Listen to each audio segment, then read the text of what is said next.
My name is James Francis. I will be your host for today. We've got a great lineup of guests who are going to be unpacking our topic, which is achieving cybersecurity and resiliency to support the new Prudential Authority framework.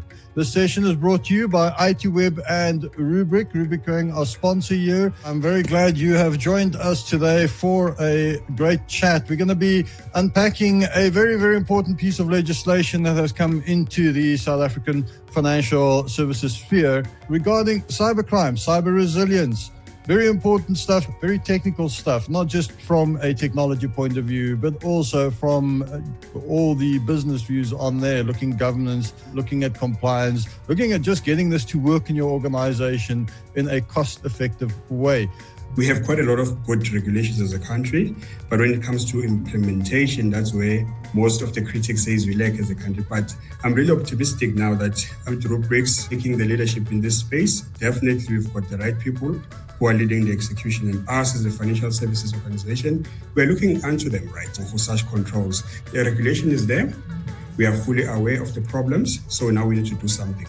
And that is now implementing the cyber resilience and cybersecurity fundamentals or controls which have been published jointly. We've reviewed all the annual reports of businesses in the JSE Top 100 and some beyond that as well.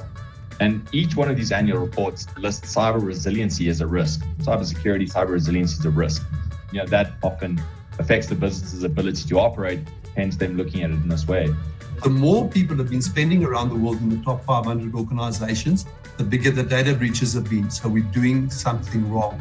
So I think that there's a lot of redeeming elements in the joint standards. It highlights the need for an appropriate, comprehensive regulatory framework for managing cyber risks. It encourages regular assessments of cyber risks to financial institutions so that they can fully understand the extent and the intensification. I think that's also an important word over here. So AI in development and DevOps and a lot of new way of working with a lot of organizations is definitely speeding up, especially around development. And make no mistake, also around what cyber criminals do as well. They're also utilizing AI to speed up all of their testing, etc. It's our money in your banks. We really rely on you guys to make this work for us. But thank you to everybody. My name is James Francis. This has been a webinar of ITWeb and Rubrik, where we were covering the joint standard for cyber resilience, achieving cybersecurity and resiliency to support the new Prudential Authority framework. Have a great afternoon, and we'll see you at the next one. Thank you. Goodbye.